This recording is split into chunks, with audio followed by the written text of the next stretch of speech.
CEO of Bharat લુબ્રિકન્ટના Rahul ગુપ્તાને 1984માં સુરતમાં સ્થાપિત થયેલી ભારત લુબ્રિકન્ટ્સે છેલ્લા 4 દાયકામાં ઓટોમેટિવ અને ઉદ્યોગલક્ષી લુબ્રિકન્ટ ક્ષેત્રમાં ભારતમાં વિશ્વસનીય નામ તરીકે પોતાનું સ્થાન બનાવ્યું છે. CEO રાહુલ ગુપ્તાની આગેવાની હેઠળ કંપની નવીનતા, ગુણવત્તા અને પ્રતિબદ્ધતાનું પ્રતીક બની ગઈ છે. 40 વર્ષથી વધુના આ સફર ઉજવતી ભારત લુબ્રિકન્ટ્સ હવે ભારતના બાઇક ચાલકો માટે રજૂ કરે છે biker chain spray and cleaner. નમસ્કાર, ટીવી9ના ગુજરાત ગ્રોથ આઇકન સાથે હું છું જિજ્ઞાસા. આજે અમારી સાથે છે ભારત લુબ્રિકન્ટ मैन्युफैक्चरिंगના CEO राहुल गुप्ता. એમની સાથે આપણે વાત કરી. नमस्कार, मेरा नाम राहुल गुप्ता है. भारत लुब्रिकेंट्स का मैं CEO और मैनेजिंग डायरेक्टर हूँ. भारत लुब्रिकेंट्स की शुरुआत सन 1984 में मेरे पिताजी श्री सतीश गुप्ता जी ने की थी. हम लोग ग्रीस एंड ऑयल्स मैन्युफैक्चरिंग करते हैं अपने यहाँ पे और हमारे पास 300 से ज़्यादा प्रोडक्ट्स हैं जो हम लोग अपने यूनिट में मैन्युफैक्चरिंग कर रहे हैं. आज करीबन हमें 40 ईयर्स हो चुके हैं और 20 ईयर्स से इस बिजनेस को मैं ग्लोबली फैला रहा हूँ. સર, આ બિઝનેસની શરૂઆત છે એ કેવી રીતે થઈ હતી? ક્યારે વિચાર આવ્યો હતો? बेसिकली हम लोग हरियाणा से बिलोंग करते हैं, तो 1972 में जॉब करने के हिसाब से मेरे फादर गुजरात आए थे और गुजरात उनको इतना भाया कि वो यहीं के ही हो गए. 1984 में उनको विचार आया कि यहाँ पे कुछ नई टेक्नोलॉजी लाई जाए. यहाँ पे ग्रीस की डिमांड बहुत ज़्यादा है और यहाँ पे कोई भी ग्रीस मैन्युफैक्चरर नहीं है. पापा ने शुरुआत में तो ट्रेडिंग शुरू की कि देखना चाहा कि भाई कैसा यहाँ पे रिस्पॉन्स है, और जैसे रिस्पॉन्स अच्छा मिलता गया तो पापा ने फिर एक स्मॉल यूनिट डाला. उस टाइम पे इतनी टेक्नोलॉजी नहीं हुआ करती थी, तो खुद हाथ से ग्रीस बनाया करते थे, साइकिल पे बेचने जाया करते थे. तो इस तरीके से उन्होंने शुरुआत की एक ग्रीस मैन्युफैक्चरिंग यूनिट की.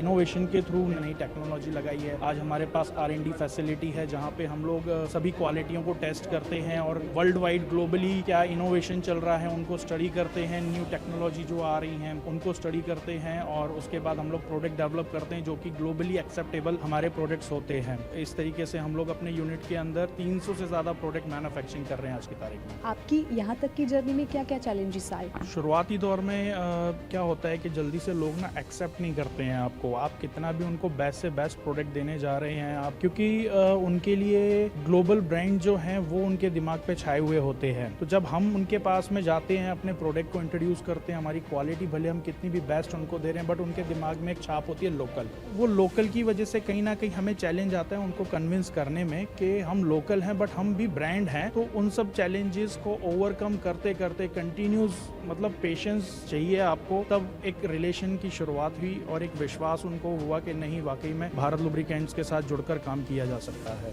अभी फील्ड में बहुत ज़्यादा कंपटीशन है और इस कंपटीशन में टिकने के लिए आपकी कंपनी क्या विशेषता दे रही है ताकि लोगों की पहली पसंद आपकी कंपनी बने? जैसे कि हमारी कंपनी को ऑलरेडी 40 ईयर्स हो चुके हैं. 40 ईयर्स से हम लोग मार्केट में कंसिस्टेंट के साथ काम कर रहे हैं. हम लोग क्वालिटी प्रोडक्ट में डील करते हैं. लोगों की डिमांड है अच्छा प्रोडक्ट भी चाहिए, सस्ता भी चाहिए, कंसिस्टेंसी बनी रहनी चाहिए. एक ऐसी कंपनी के साथ जुड़ना चाहते हैं जो सालों साल जिसने चैलेंजेस को ओवरकम किया है, जिसके पास एक वाइड एक्सपीरियंस है. देखिए, प्रॉब्लम्स तो आएंगी बट उस प्रॉब्लम को आप कैसे स्मूथली ओवरकम करते हैं वो कस्टमर की डिमांड होती है. ठीक है, अगर उसका सेल्स प्रोसेस आप स्मूथ कर देते हैं, आप उसको एक अच्छी क्वालिटी देते हैं तो डेफिनेटली कस्टमर आपका बनकर रहता है. और भारत लुब्रिकेंट्स आज तक इसी तरीके से काम करता आया है, तो जिससे भारत लुब्रिकेंट्स के जितने भी कस्टमर्स हैं वो भारत लुब्रिकेंट्स के साथ ही जुड़कर काम करना पसंद करते हैं. आपने टेक्नोलॉजी की बात की थी. अभी लोगों को कुछ नया चाहिए क्योंकि कंपटीशन भी इतनी बढ़ गई है. तो कौन सी टेक्नोलॉजी से आप काम कर रहे हैं और क्या नवीनतम दे रहे हैं लोगों को?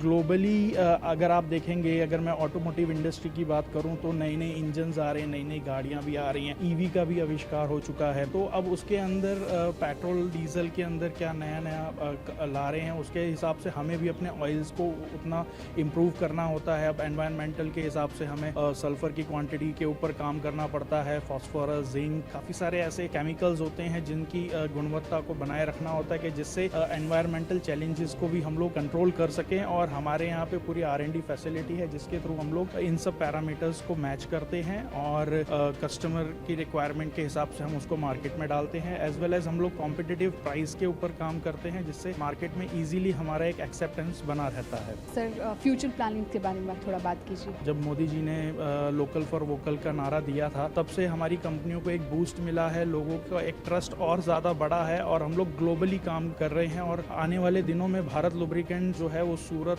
ही नहीं, गुजरात ही नहीं, पूरे भारत के लिए एक कंपनी बनेगी, ये मैं आपको कहना चाहता हूँ और ग्लोबल प्लेयर के रूप में जानी जाएगी. Thank you.